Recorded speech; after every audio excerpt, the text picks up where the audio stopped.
Before reading even a single article of the Constitution, the framers wanted every Indian to know three things clearly. What were they? First, who gives power? Second, what kind of state is being created? And third, why this constitution exists? That answer is given not in Article 1 but in the preamble of the Indian Constitution. यह प्रस्तावना केवल शब्दों का संग्रह नहीं है, बल्कि भारत के लोकतांत्रिक संकल्प और संवैधानिक मूल्यों का औपचारिक घोषणा है। यहीं से भारतीय संविधान की आत्मा को समझने की शुरुआत होती है। तो hello everyone, welcome back, welcome to part 33 of our Indian polity lecture series and in this video we are going to see about the preamble of the Indian constitution.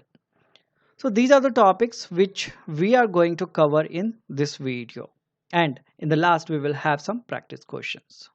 So preamble में क्या कहा गया है? Preamble में कहा गया है that we the people of India having solemnly resolved to constitute India into a sovereign socialist secular democratic republic and to secure to all its citizens justice social economic and political liberty of thought expression belief faith and worship equality of status and of opportunity and to promote among them all fraternity assuring the dignity of the individual and the unity and integrity of the nation. In our constituent assembly this 26th day of November 1949 do hereby adopt, enact and give to ourselves this constitution.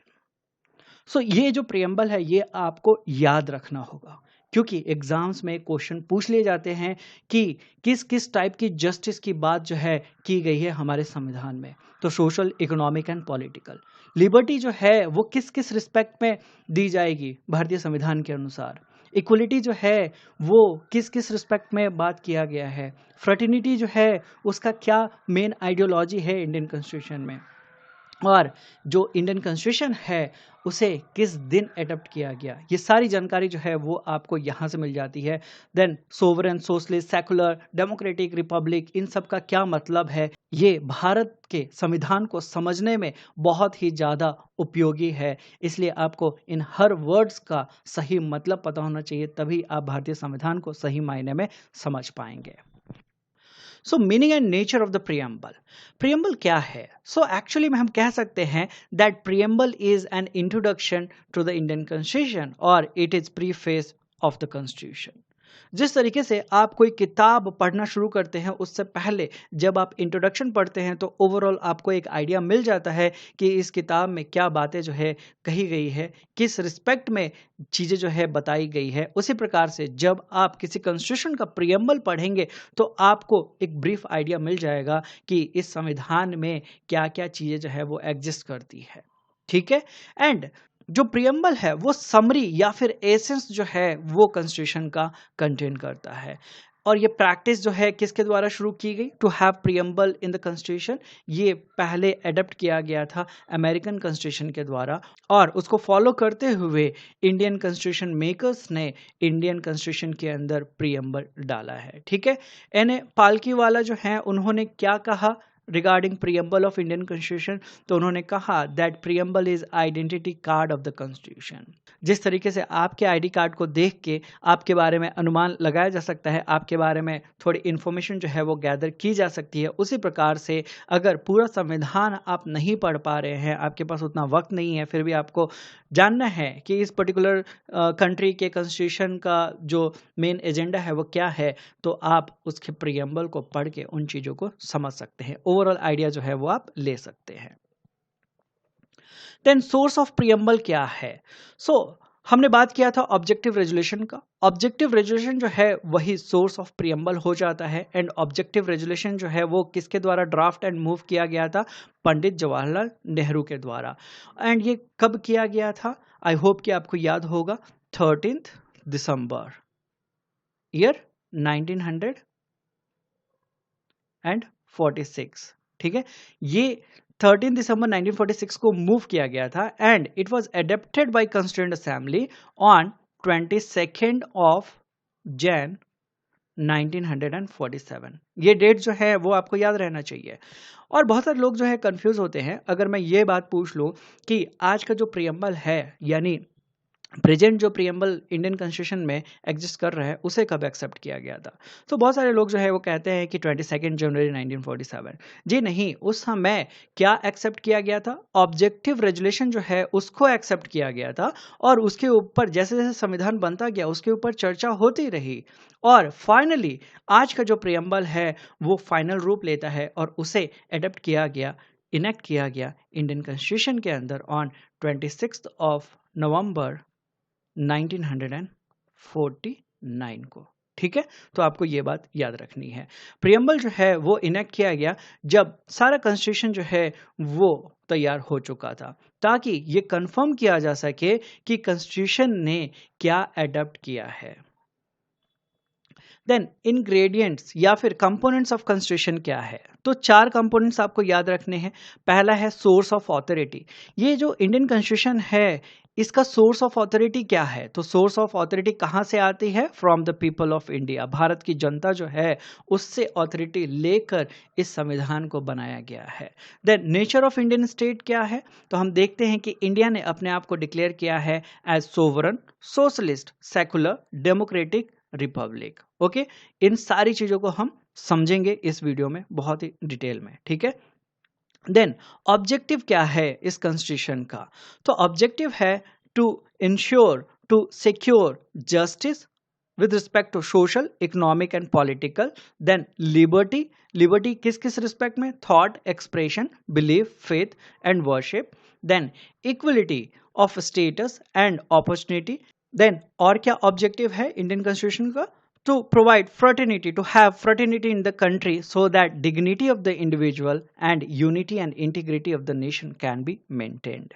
और किस तारीख को ये adapt किया गया है?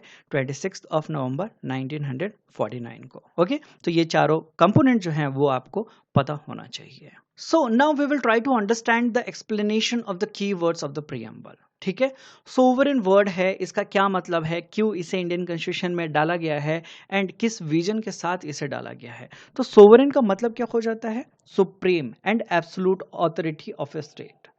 India जो है वो सोवरेन है, इसका मतलब क्या हो गया कि हमारे ऊपर किसी और का राज नहीं है, हमारे डिसीजंस हम खुद लेते हैं एज ए कंट्री, हम किसी के गाइडेंस के हिसाब से नहीं चलेंगे। ठीक है, सो इंडिया जो है वो कोई डिपेंडेंसी नहीं है, ना ही डोमिनियन है किसी के अंडर में, and no authority is above India. India के ऊपर कोई ऑथोरिटी नहीं है, कोई सुप्रीम नहीं है जो इंडिया को गाइड करेगा कि तुम ऐसे करो, ये करो, वो करो, ऐसा कुछ भी नहीं है। इंडियन गवर्नमेंट जो है, इंडिया की जनता जो है वो मिल के कलेक्टिवली डिसीजन लेती है। That's why we are sovereign. And India is totally free in internal and external affairs. हमें क्या external affairs, internal affairs manage करने हैं, कैसे मैनेज करने हैं, ये हम खुद डिसाइड करते हैं। That's why we are sovereign. And we are free to acquire or to give any territory to any country without having this discussion with any particular country. ठीक है, ये डिसीजन इंडिया की जो सरकार है वो खुद ले सकती है, लेती है। सो 1949 में क्या हुआ था कि इंडिया ने डिक्लेयर किया था कि इंडिया एक सोवरेन डेमोक्रेटिक रिपब्लिक रहेगा और वो कॉमनवेल्थ को ज्वाइन करके रखेगा। बट इसका ये मतलब नहीं है कि इंडिया ने ब्रिटिश क्राउन को हेड ऑफ स्टेट के रूप में माना था। ठीक है, ऐसा नहीं था। India did not accept the British crown as its head. The British monarch was only a symbol of the Commonwealth. Okay, and अगर इंडिया किसी भी इंटरनेशनल ऑर्गेनाइजेशन का मेंबर बनता है, फॉर एग्जांपल यूनाइटेड नेशंस का वो मेंबर बना हुआ है, इसका ये मतलब नहीं है कि इंडिया की सोवरेंटी जो है वो खत्म हो गई, इंडिया खुद कुछ डिसीजन नहीं ले सकता है, ऐसा नहीं होगा। आप किसी ग्रुप के मेंबर हैं, इसका ये तो मतलब नहीं है कि आप पर्सनल लाइफ में क्या करेंगे क्या नहीं, इसका डिसीजन वो ग्रुप लेगा और ग्रुप के डिसीजन के हिसाब से वो चीज़ें चलेंगी, ऐसा नहीं होता है। उसी प्रकार से इंडिया अगर कोई भी इंटरनेशनल ऑर्गेनाइजेशन अगर ज्वाइन करता है तो भी इंडिया जो है टोटली फ्री है अपना इंटरनल एंड एक्सटर्नल अफेयर्स जो है उसको मैनेज करने के लिए। ओके, देन सोवरेंटी जो है वो अल्टीमेटली किसके हाथों में रेस्ट करती है? So it rest with the people of India, क्योंकि जनता जो है उन्हीं के हाथों में सारी शक्तियां जो है वो दी गई है। देन नेक्स्ट जो वर्ड है दैट इज सोशलिस्ट। तो जहां भी प्योर सोशलिस्ट विचारधारा फॉलो होती है, वहाँ पे आप क्या देखेंगे कि पब्लिक सेक्टर जो है वो डोमिनेंट रोल प्ले करती है उस कंट्री में। Public sector dominant role play करती है, इसका मतलब क्या हो गया कि सरकार जो है वो सारे इंपॉर्टेंट रोल्स जो है वो प्ले करती है। And reduction of economic equality जो है वो सरकार का मेन मोटिव होता है। And state lead planning and welfare orientation जो है वो आपको दिखेगा। बट जब मिक्स्ड इकोनॉमी हम देखते हैं तो वहाँ पे क्या हो जाता है कि कुछ चीज़ें जो हैं वो सरकार देखती है, जो कि काफ़ी एसेंशियल है, एंड अपलिफ्टमेंट जो है सोसाइटी के लोअर स्टेटा में जो लोग हैं उनके लिए वो ज़रूरी है, तो वो सेक्शन जो है वो सरकार देखती है। एंड बाकी जो चीज़ें हैं वो प्राइवेट सेक्टर के अंदर कंपनियां जो हैं, प्राइवेट कंपनी जो हैं वो देखती हैं। ठीक है। सो आबादी सेशन हुआ था इन 1955, जहां पे कांग्रेस ने ऑफिशियली एडॉप्ट किया objective of establishing A socialist pattern of society. ठीक है। इस सेशन में कांग्रेस ने ये डिसाइड किया कि हम सोशलिस्ट पैटर्न ऑफ सोसाइटी जो है वो फॉलो करेंगे। And before 42nd amendment act क्या हो रहा था कि इंडिया में ये सोशलिस्ट विचारधारा चल रही थी, but that was implicit, means उसको डायरेक्टली नहीं बताया गया था कि हम सोशलिस्ट विचारधारा को फॉलो करते हैं। ठीक है। और ये इम्प्लिसिट क्यों था? क्योंकि डायरेक्टिव प्रिंसिपल्स के अंदर ये बात जो है कही गई थी। बट 42nd अमेंडमेंट एक्ट 1976 में लाकर क्या किया गया कि इस वर्ड को एक्सप्लिसिट किया गया एंड हमारे प्रियम्बल में सोशलिस्ट वर्ड जो है वो जोड़ दिया गया।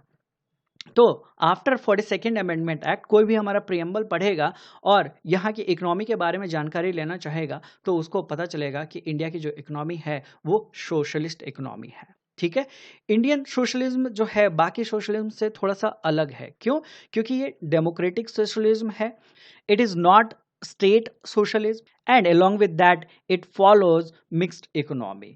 इस रिस्पेक्ट में इंडियन सोशलिज्म जो है वो बाकी सोशलिज्म से अलग हो जाता है। सुप्रीम कोर्ट ने क्या कहा है with respect to democratic socialism? Supreme court ने कहा है कि डेमोक्रेटिक सोशलिज्म का मेन जो एजेंडा है, मेन जो एम है, that is to end poverty, ignorance, disease, inequality.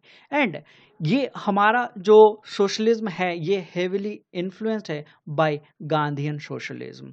New economic policy जो 1991 में आया था उसके वजह से हम देखते हैं कि सोशलिस्ट जो क्रेडेंशियल है वो डाइल्यूट हुए हैं। देन नेक्स्ट जो वर्ड है that is secular, and secular जो वर्ड है वो ओरिजिनली इंडियन प्रियम्बल में एग्जिस्ट नहीं कर रहा था, इसे ऐड किया गया था bye 42nd constitutional amendment act जो कि लाया गया था 1976 में।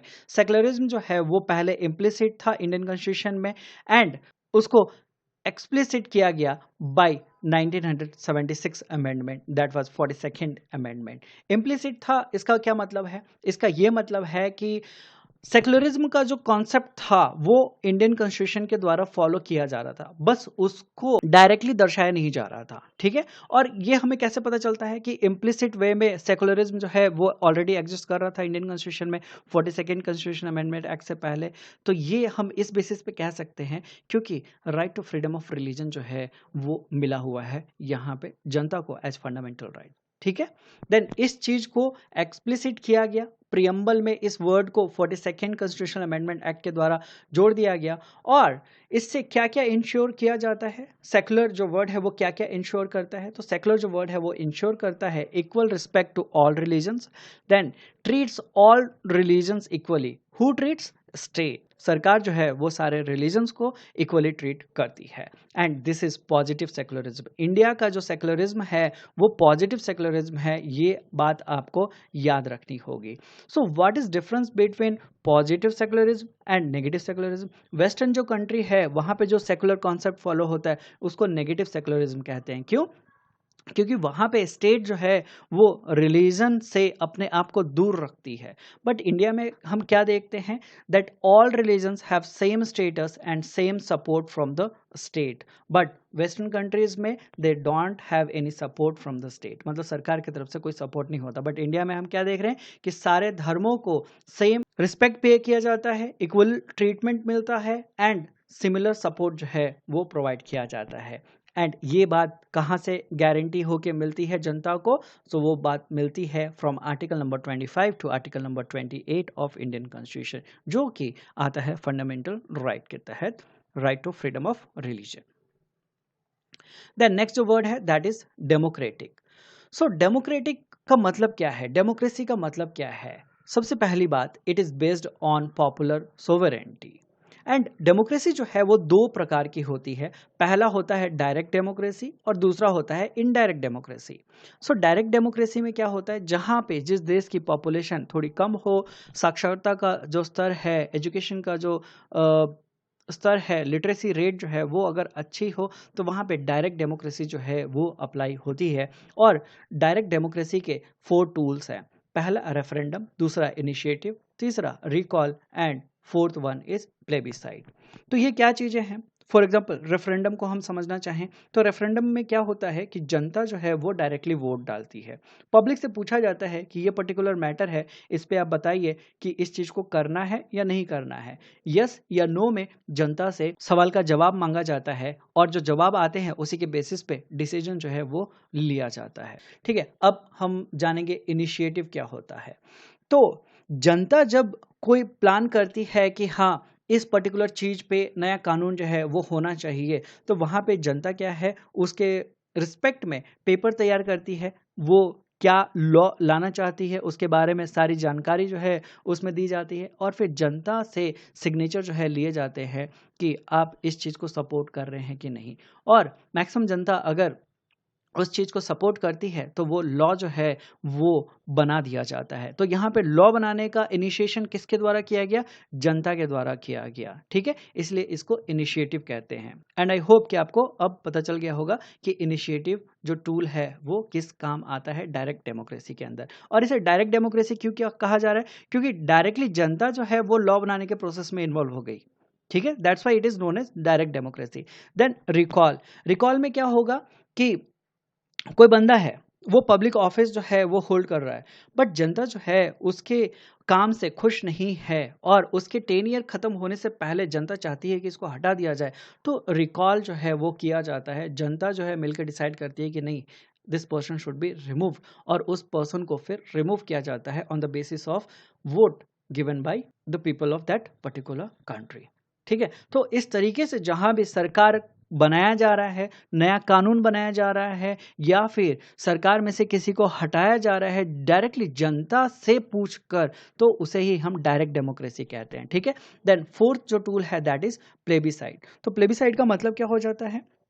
प्लेबिसाइड का मतलब हो जाता है जब जनता मेजर नेशनल अगर कोई इशू है, जैसे टेरिटोरियल इशू है, उसके ऊपर जनता से जब वोट डलवाया जाता है तो उसे प्लेबिसाइड कहा जाता है। ठीक है, सो आई होप कि अब आपको पता चल गया होगा कि डायरेक्ट डेमोक्रेसी क्या है एंड डायरेक्ट डेमोक्रेसी के क्या क्या टूल्स हैं। Then indirect democracy, indirect democracy हमें कहाँ देखने को मिलता है? इंडिया में हम इसे देख सकते हैं, क्योंकि इंडिया की पॉपुलेशन जो है बहुत ज़्यादा है। सो हम हर किसी से ये सजेशन नहीं ले सकते, हर किसी से हम सिग्नेचर नहीं ले सकते कि हाँ ये पर्टिकुलर लॉ जो है वो आना चाहिए, इसलिए आप प्लीज़ साइन करके दीजिए। अगर ये प्रोसेस हम फॉलो करेंगे तो काफ़ी ज़्यादा जो है टाइम कंज्यूमिंग ये हो जाएगा एंड लिटरेसी रेट जो है वो भी उतना नहीं है जितना होना चाहिए। दैट्स वाई हम इनडायरेक्ट डेमोक्रेसी जो है वो फॉलो करते हैं। तो यहाँ पे इसे और किस नाम से जाना जाता है? इसे रिप्रेजेंटेटिव डेमोक्रेसी के नाम से भी जाना जाता है। क्यों? क्योंकि जनता जो है वो अपने रिप्रेजेंटेटिव्स को चुनती है और जो चुने हुए रिप्रेजेंटेटिव्स हैं वो पार्लियामेंट में, स्टेट लेजिस्लेचर में बैठते हैं और वो जनता के ऑन बिहाफ कानून जो है बनाते हैं, देश जो है वो चलाते हैं। दैट्स वाई इंडिया का जो डेमोक्रेसी है that is indirect democracy, representative democracy. Okay, I hope कि ये बात आपको समझ में आ गई है। ठीक है, देन डेमोक्रेसी इन इंडिया क्या क्या इंक्लूड करता है? तो political democracy, social democracy and economic democracy, इन तीनों चीज़ों का बैलेंस जो है वो बना के रखा जाता है भारत में। सोशल डेमोक्रेसी क्यों जरूरी है? क्योंकि सोशल डेमोक्रेसी अगर रहेगा तो ही एक्चुअली में पॉलिटिकल डेमोक्रेसी जो है वो एग्जिस्टेंस में आ पाएगा। एंड सोशल डेमोक्रेसी जो है वो क्या इंश्योर करता है? सोशल डेमोक्रेसी इंश्योर करता है लिबर्टी, इक्वलिटी, फ्रेटर्निटी। और ये जो तीनों चीज़ें हैं ये क्या हैं? ये हैं Trinity, Trinity of the democracy. क्योंकि इनमें से एक भी अगर हिलेगा तो दूसरा जो है वो खड़ा नहीं रह पाएगा। और जिस देश में ये सारी चीज़ें अवेलेबल रहेंगी वहीं पे हम कह सकते हैं कि सही मायने में डेमोक्रेसी जो है वो एग्जिस्ट करती है। देन नेक्स्ट जो वर्ड है that is Republic. So Republic nation का मतलब क्या है? रिपब्लिक कंट्री हम किसे कहते हैं, किसे कह सकते हैं और किसे हम नहीं कह सकते? तो जब भी किसी देश में स्टेट के हेड का इलेक्शन होता है और वो जो स्टेट के हेड डायरेक्टली या इनडायरेक्टली इलेक्ट किए जाते हैं, वो फिक्स टर्म के लिए ऑफिस होल्ड करते हैं, तो ऐसे कंट्री को हम रिपब्लिक कंट्री कहते हैं। ठीक है, बेस्ट एग्जांपल क्या है? इंडिया। इंडिया में प्रेसिडेंट का इनडायरेक्ट इलेक्शन होता है एंड प्रेसिडेंट जो है वो 5 साल के लिए चुन के आते हैं। दैट्स वाई इंडिया जो है वो रिपब्लिक है। तो जिस देश में भी जनता के द्वारा डायरेक्टली या इनडायरेक्टली देश के हेड को यानी कॉन्स्टिट्यूशनल हेड को इलेक्ट किया जाता है, उस देश को रिपब्लिक कहा जाता है। ठीक है, एंड पॉलिटिकल सोवरेनिटी किसके हाथों में रहती है? तो इस केस में जनता जो है, पब्लिक जो है, उसके हाथों में पॉलिटिकल सोवरेनिटी रहती है। एंड कोई भी प्रिविलेज क्लास जो है वो नहीं होता। यहाँ पे ऐसा नहीं है कि ये पर्टिकुलर राज परिवार जो है वो एग्जिस्ट कर रहा है, इसीलिए उसी राज परिवार का कोई जो है वो कॉन्स्टिट्यूशनल हेड बनेगा। ऐसा इंडिया में नहीं फॉलो होता है, इसलिए इंडिया जो है रिपब्लिक है। ये चीज़ कहाँ फॉलो की जाती है? ये चीज़ आपको मिल जाएगी जापान के अंदर, ये चीज़ आपको मिल जाएगी इंग्लैंड के अंदर। ठीक है, एंड वहाँ पे कोई फिक्स टर्म नहीं है कॉन्स्टिट्यूशनल हेड का। वो जब तक उनका हेल्थ सही रहे या जब तक वो चाहते हैं तब तक वो रूल करते रहते हैं। ठीक है, एंड जितनी भी पब्लिक ऑफिसेस हैं वो रिपब्लिक नेशन के अंदर खुली रहती हैं सारे सिटीजन्स के लिए without any discrimination. The next जो पॉइंट है that is justice.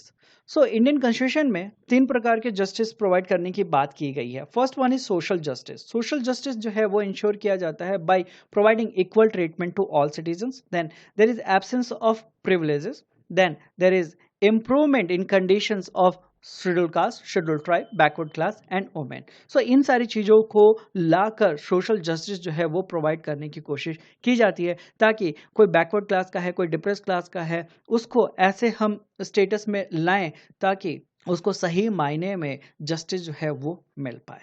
Then the second justice is economic justice. And economic justice के द्वारा ये इंश्योर किया जाता है इंडियन कॉन्स्टिट्यूशन के द्वारा that there is no discrimination on economic grounds and along with that there is reduction in inequalities in income, wealth and property। और ये DPSP को इम्प्लीमेंट करके ट्राई किया जाता है कि ऐसी चीजें इंडिया में हो। ठीक है, देन पॉलिटिकल जस्टिस जो है वो भी प्रोवाइड करने की बात की जाती है इंडियन कॉन्स्टिट्यूशन के द्वारा। एंड सबको इक्वल पॉलिटिकल राइट जो है वो मिला हुआ है, equal access to political office मिला हुआ है, then equal voice in the government जो है ये भी राइट मिला हुआ है जनता को। और इस तरीके से पॉलिटिकल जस्टिस जो है वो इंश्योर की जाती है इंडिया में। And combination of social and economic justice जो है उसे डिस्ट्रीब्यूटिव जस्टिस जो है वो कहा जाता है। सो डिस्ट्रीब्यूटिव जस्टिस का मतलब क्या हो जाता है? इसका मतलब हो जाता है fair distribution of wealth, resources and opportunity in the society.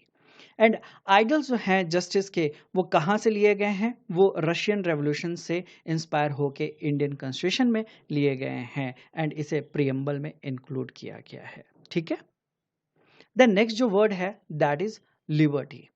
So liberty का मतलब क्या है? लिबर्टी का मतलब है एब्सेंस ऑफ रेस्ट्रेंट्स। तो एब्सेंस ऑफ रेस्ट्रेंट्स का मतलब क्या हो गया? एब्सेंस ऑफ रेस्ट्रेंट्स का मतलब हो गया फ्रीडम फ्रॉम आर्बिट्रेरी और अनरीजनेबल रिस्ट्रिक्शन। मतलब क्या हो गया कि आपको फुल फ्रीडम, 100% फ्रीडम जो है वो नहीं मिलने वाला है।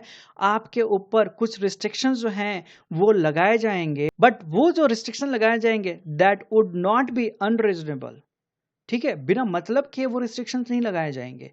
आपके पास लिबर्टी रहेगी, आपके पास आज़ादी रहेगी, बट सर्टन वे में you have to follow the things, तभी वो आज़ादी आपके पास रहेगी। ऐसी जो आज़ादी रहती है जहाँ पे लिमिटेशन जो है वो डाला जाता है बट पॉजिटिव वे में, उसे ही हम लिबर्टी कहते हैं। And liberty is very important for the development of the individual's personality. Then liberty जो है वो इंक्लूड करता है liberty of thought, expression, belief, faith and worship. And ये एब्सोल्यूट नहीं है, सब्जेक्ट टू कॉन्स्टिट्यूशनल लिमिट्स हैं, ताकि लॉ एंड ऑर्डर जो है देश में वो मैनेज करके रखा जा सके, मोरालिटी ऑफ द सोसाइटी जो है वो सही रहे।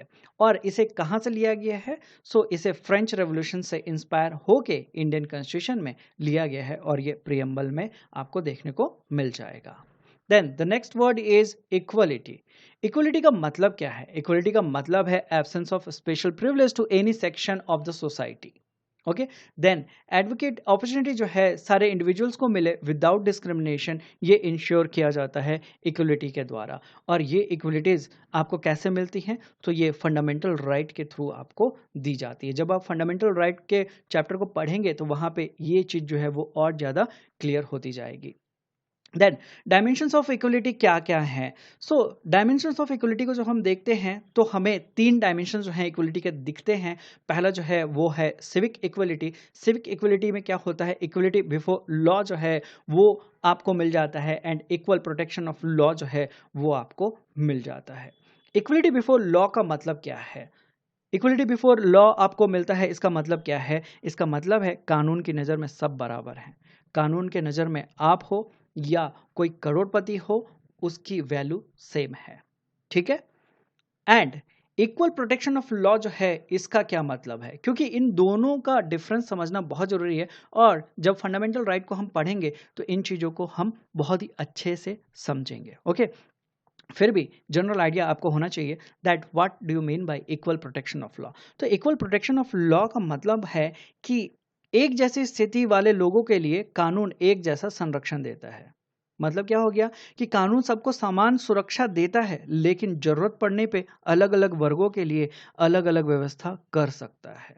देन सिविक इक्वलिटी जो है वो इंश्योर किया जाता है बाय एबोलिशिंग अनटचेबिलिटी। अनटचेबिलिटी जो है उसको कानून अपराध जो है वो घोषित किया गया है इंडियन कॉन्स्टिट्यूशन के द्वारा। छुआछूत जो है वो नहीं होना चाहिए ये समाज में, ताकि लोगों के बीच में समानता जो है वो बनी रहे। देन एबोलिशन ऑफ टाइटल्स हम देखते हैं, यहाँ पे कोई राजा अधिराज महाराज ऐसे करके कोई टाइटल जो है वो होल्ड नहीं कर सकता है। तो वो क्यों रखा गया है? ऐसा रिस्ट्रिक्शन क्यों है? ताकि सिविक इक्वलिटी जो है वो रह सके, लोगों के बीच में समानता का जो भावना है वो बना रह सके। और इन सारी चीज़ों को article number 14 to article number 18 जो है वो इंश्योर करता है फंडामेंटल राइट के रूप में।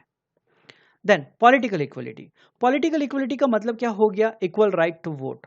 जो भी इंडिविजुअल साउंड माइंड का है एंड 18 इयर्स एंड एबव का है, उसके पास वोटिंग राइट है, irrespective of the caste, irrespective of the religion, irrespective of the creed, irrespective of the colour of his skin. ठीक है, तो ये पॉलिटिकल इक्वलिटी मिला हुआ है इस देश में। देन जनता को अधिकार है कि वो इलेक्शन जो है वो कॉन्टेस्ट कर सकते हैं। देन वो कोई भी पब्लिक ऑफिस जो है वो होल्ड कर सकते हैं according to the eligibility criteria.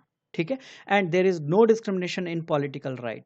किसी के भी पॉलिटिकल राइट में कोई डिस्क्रिमिनेशन नहीं है।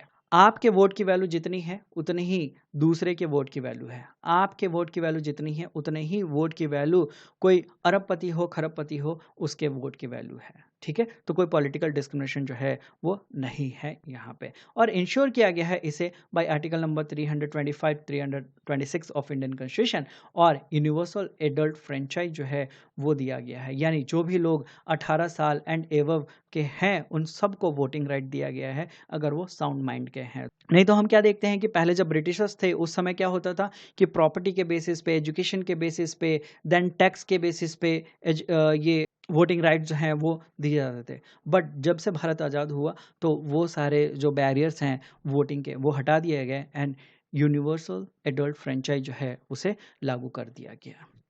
Then economic equality. Economic equality का मतलब क्या हो जाता है? No discrimination on economic ground. Economic ground पे किसी के साथ कोई डिस्क्रिमिनेशन जो है वो नहीं किया जाएगा। और ये एम करता है in order to reduce inequalities in income, in wealth, in property. और इन सारी चीज़ों को आप देखेंगे डीपीएसपी के अंदर। ठीक है, डीपीएसपी जब आप पढ़ेंगे तो ये सारी चीज़ें जो है वो और ज़्यादा क्लियर हो जाएगी। ओके, आर्टिकल नंबर 39 जो है directive principles of state policy, वो इंश्योर करता है कि equal pay for equal work जो है वो मिल पाए, ताकि इकोनॉमिक इक्वलिटी जो है वो समाज में एग्जिस्ट कर पाए। देन नेक्स्ट जो बात आपको याद रखनी है कि Indian constitution does not stand for absolute equality. Absolute equality को आप इस इमेज से समझ सकते हैं। एब्सोल्यूट इक्वलिटी का मतलब क्या है कि सरकार जो है सबको बराबर बराबर रिसोर्सेज जो है वो बांट देगी। बट समाज में क्या हर कोई उसी स्टैंडर्ड पे है? नहीं, कोई अमीर है, कोई कम अमीर है, कोई गरीब है। तो सब में अगर वही चीज बांटी जाए इक्वली, तो क्या कभी इक्वलिटी हो पाएगी? नहीं हो पाएगी। तो एब्सोल्यूट इक्वलिटी जो है वो कॉन्स्टिट्यूशन नहीं प्रोवाइड करने की बात करता है, बल्कि इंडियन कॉन्स्टिट्यूशन जो है वो सब्सटैंटिव इक्वलिटी प्रोवाइड करने की बात करता है। और सब्सटैंटिव इक्वलिटी को आप इस इमेज से बहुत ही क्लियरली समझ सकते हैं। ठीक है, एंड यहाँ से आपको समझ में आएगा कि स्पेशल प्रोविजंस जो है वो क्यों प्रोवाइड किए गए हैं औरतों को, एससीज को, एसटीज को, बैकवर्ड क्लास को। ठीक है, ये जो चीजें हैं ये कंट्रोवर्शियल हो जाती हैं अगर आप सोशल इकोनॉमी जो है, सोशल जो डिवीजन है, सोशल जो बैकग्राउंड है उसको सही से नहीं समझेंगे। अगर आप इन चीज़ों को सही से समझेंगे तो सरकार की मंशा जो है वो आपको सही से समझ में आएगी। ठीक है, I am not protecting any particular government, मैं पॉलिसीज की बात कर रहा हूँ कि पॉलिसीज जो है वो क्यों फ्रेम की जाती है। बिकॉज हमारा कॉन्स्टिट्यूशन जो है वो सब्सटैंटिव इक्वलिटी की बात करता है, जो रियलिटी में चीज़ों को इक्वल लाने में हेल्प करेगा, इक्वलिटी जो है वो लाने में हेल्प करेगा। सिर्फ फॉर्मल इक्वलिटी की हम बात करेंगे और चीज़ों को हम ऐसे डिस्ट्रीब्यूट करें कि वो कभी समाज में इनइक्वलिटी को ख़त्म ही नहीं कर पाएंगी, तो उसका कोई मतलब नहीं है। ठीक है, देन फ्रेटर्निटी। फ्रेटर्निटी का मतलब क्या होता है? फ्रेटर्निटी का मतलब होता है sense of brotherhood among all the people of India. भाईचारा जो है वो देश में हर किसी के बीच में बन के रहे, ये बहुत ज़्यादा जरूरी है। एंड ऑब्जेक्टिव क्या है फ्रेटर्निटी का? फ्रेटर्निटी का ऑब्जेक्टिव है to assure the dignity of the individual. Individual की जो सेल्फ रिस्पेक्ट है वो मेंटेन होके रहे, वो फ्रेटर्निटी है वो एश्योर करता है। एंड साथ ही साथ ये एश्योर करता है, इसका ऑब्जेक्टिव है to promote the unity and integrity of the nation. क्योंकि देश में अगर भाईचारा नहीं रहेगा तो देश जो है वो अखंड नहीं रह पाएगा। ठीक है, देन कॉन्स्टिट्यूशनल बेसिस क्या है फ्रेटर्निटी के लिए? सो फ्रेटर्निटी जो है वो मेंशन किया गया है in preamble of Indian constitution, और इंटीग्रिटी जो वर्ड है इसे इंक्लूड किया गया है by 42nd constitutional amendment act of 1976।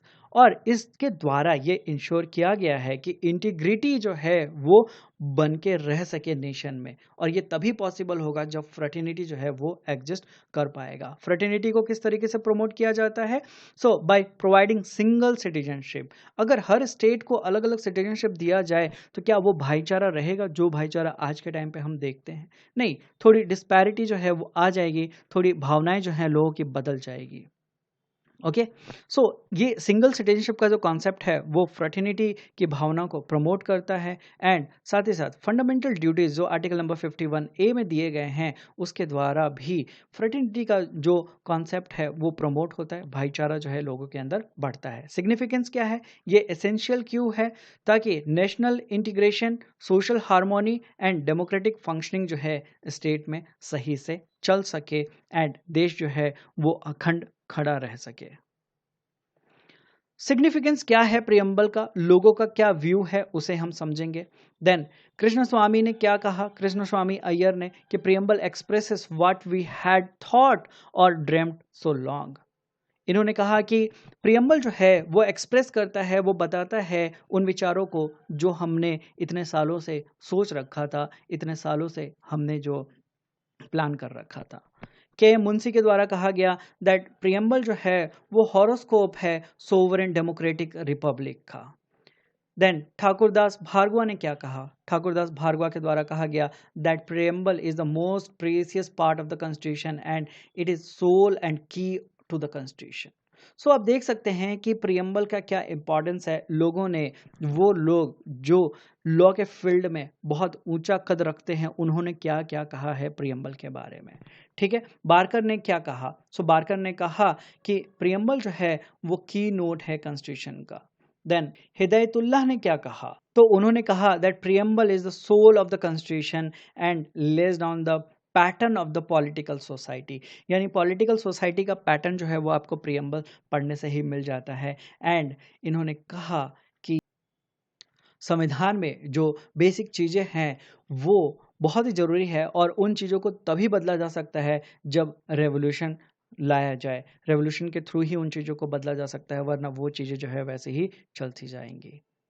Then overall significance क्या है प्रियम्बल का? सो ओवरऑल सिग्निफिकेंस ये है कि basic philosophy of the constitution जो है वो प्रियम्बल के अंदर आपको देखने को मिल जाएगी। प्रियम्बल जो है वो रिफ्लेक्ट करता है vision of the constituent assembly. Constituent assembly जो है वो कैसा भारत, कैसा कॉन्स्टिट्यूशन, कैसा देश चाहती थी, कैसा गवर्नेंस चाहती थी, वो सारी बातें जो है वो आपको प्रियम्बल के द्वारा पता चल जाती है। एंड ये गाइडिंग लाइट के रूप में काम करता है बहुत बार कोर्ट्स के लिए, जजेस के लिए, for taking any particular decision on any particular case. ठीक है।